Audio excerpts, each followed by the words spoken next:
Hello, everybody. So, how is it that Putin manages to get the best out of Trump? He hasn't got absolutely everything he wanted. He hasn't quite got the United States to declare war on Ukraine, but he's got about as much as could be hoped for in the circumstances. Putin outclasses Trump at every hand's turn. He simply plays him like a fiddle. He knows the psychological buttons to press. Now, Putin, evil monster that he is, he has high emotional intelligence. He knows how to get the best out of people. How do I get him or her to do what I want? And that's how he's risen so far, having been an Luminos Grise till about 1998.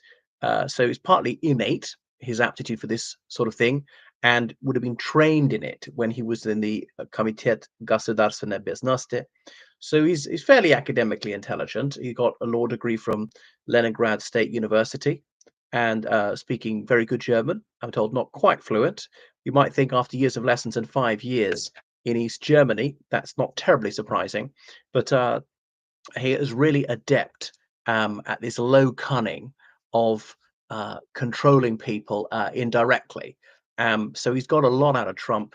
Managed that spat with Zelensky, cutting off intelligence to Ukraine for a while, cutting off arms shipments, maybe going to be restored, but it's certainly demoralized. Ukraine is really worried them. Ukraine is more minded to try and make peace than before because they can never be sure when this is going to happen again, and so forth. He got Trump into terrible rows with so many NATO allies.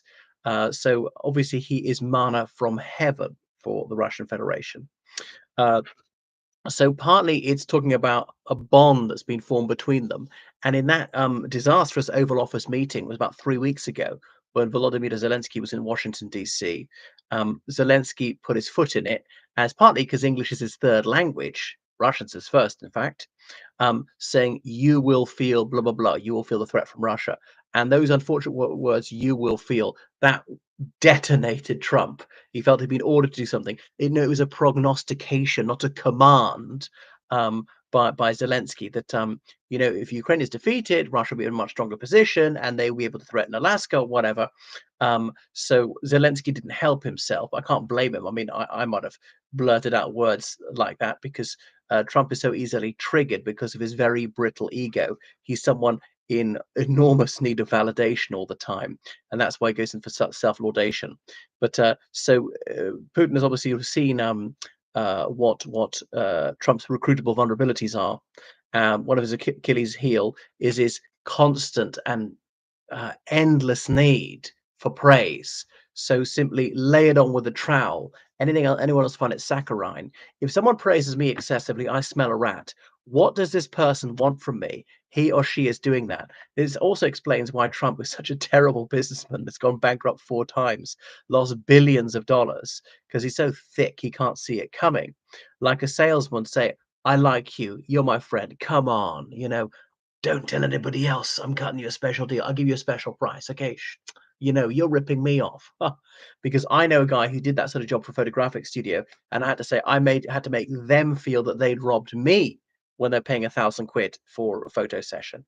So that's how easy it is to play him. So you just praise him to an insane level, and Trump will lap it up and think it's genuine. And Trump's even said it. Putin thinks I'm a very smart guy, and Putin really likes me. And during Trump's first electoral campaign in 2016, Putin made these public statements. Now he abominates Hillary Clinton. I think that is genuine. That's his gut feeling, which is actually very lucky. The other one is that your enemies are my enemies. You hate Hillary Clinton, lock her up. I hate Hillary Clinton, whom Putin's got his own psychological weaknesses, thinks in his paranoia she's somehow behind the opposition movement in Russia, that it's nothing to do with Putin's own brutality, peculation, and so forth. Now, admittedly, the United States speaks up for human rights, obviously speaks up in favor of the abuse of human rights at home and abroad sometimes.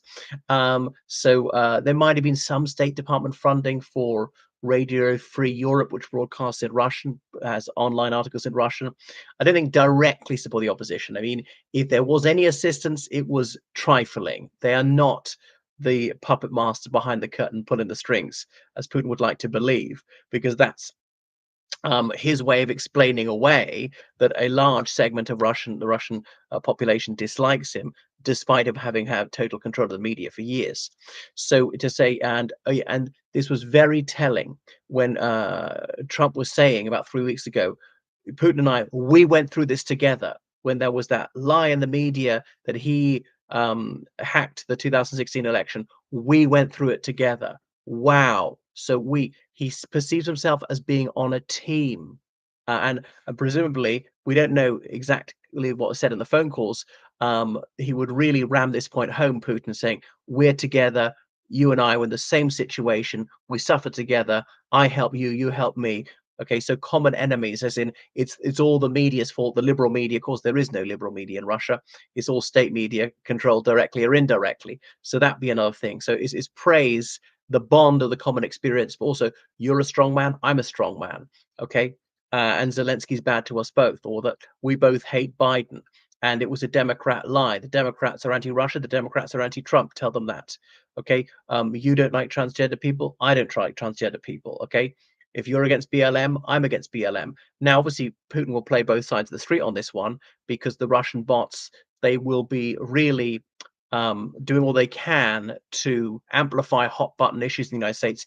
Any they think is highly divisive about BLM. So, okay, that the police are there to commit genocide against black people, or indeed that BLM are communist terrorists, or on abortion, or guns, or anything that will set Americans in deadly hate against each other, or climate change, that it's a hoax, or else capitalism has poisoned the planet.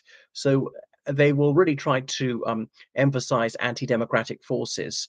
So anything to see American society riven apart. The idea that it's all a big conspiracy, that democracy is a sham. Partly because Putin wants his people to go home and believe that, okay, elections in Russia are charades, but they're charade everywhere. Um, anyway, although obviously because America's corporatocracy, he's not entirely wrong, that it's all about massive donations from the corporations and access to the mainstream media. And Fox is kind of mainstream media in a way. Is to do with obviously commercial interests. And yes, you can found any political party in the USA. You can found the Communist Party of the USA, the height of the Cold War, even they had candidates. So it's not a complete sham, no. So your enemies are my enemies, praising him a lot and presumably offering concessions. I'll do this, I'll do that, or diversion. Why don't you go and take Greenland? Come on, it's yours. Okay, you let me take Ukraine. I'll let you take Greenland, and then we're equal because we're big guys. You're the big daddy of your part of the world, and I of mine. So we've got something in common here, and I like you and I respect you, and all the rest of it. And why don't you reopen Trump Towers? It could be blackmail as well, appealing to Trump's pride, but also to his shame. Does he have the PP tape? Things like that. So Trump, to some extent, craves degradation, which is saying these outrageously offensive things, and that gets screeds against him, much of it deserved. Say so they can bond over that one, and also I suppose being pathological liars and pretending to believe each other's lies, or maybe Trump is so dim he actually does believe his lies. So there are various ways that he can really butter Trump up, and he's largely succeeded in doing this. The other thing is, Trump is 78 and has got incipient senility, may well have Alzheimer's. There were signs of pre-Alzheimer's about 10 years ago. So that's, has it been formally diagnosed? I don't know. Notably, he never released any medical records. Other presidential candidates for decades released all their medical records for years to prove that they're healthy enough to do the job. You don't want the person to die in office. Now, they're not constitutionally required to do so. It's just a breach of norms. He's so often breached norms. Yes, medical confidentiality applies to Trump as well as anybody else. Saying so, what's Trump's self-image? That he's courageous, that he's a truth teller, that he's a winner, he's rich, he's successful at everything. I suppose that he's a ladies' man, that he's a patriot, he's all American, he doesn't take any bullshit. Yeah. So he stands up for people, he defends children. What else would he say? Yeah, so he doesn't take any nonsense. That's what he'd like to see. And so obviously you tell Trump what he wants to hear. And because Trump is so unwise, has not got no critical faculty, anybody else has to keep his or her opinions under review. Am I wrong? And I do perceive some weaknesses in my arguments. I don't have to, when I believe something, I don't have to go to the nth degree. I can only believe it up to a certain point. So Trump is a person who's very unintelligent. Notably, one of his insults is someone's a very low IQ person, like Maxine Waters, to devalue her. Now, Maxine Waters is a Democrat. I would sharply disagree with her on several issues, but I don't know any evidence that she's dim. She's quite clever, clearly much cleverer than him. That wouldn't be hard. So Trump really is in no position to assess this. And people of limited intellectual capacity like Trump, they tend to be into splitting. Things are good or evil, or they're true or false, and they can't appreciate ambiguity. His incuriosity is astonishing. He really never reads anything, so he can't read on an adult level. We've heard him a very occasionally have to read things aloud. He's very bad at writing when he's putting out these tweets to be read by billions of people, billions. Everybody makes a typo. He's so slapdash, careless. I make typos too. Okay, but I can spell, although he can't. We think this really matters. It's not about me, it's about the United States. Get someone to double check the spelling, the spell check anyway. So he clearly is not smart at all and can't speak any languages at all. Bear in mind, he's married to a Czech and then a Slovenian. You think he might want a smattering that. I've never heard him say a single word in a different language. So that is Donald J. Trump, despite being fairly well traveled as well, despite having grandparents who moved from Germany. So his complete lack of interest in foreign languages or cultures is also revealing. Well, thank you for watching my channel. Make sure you subscribe on Patreon, donate PayPal, georgecallahan79@gmail.com. Goodbye.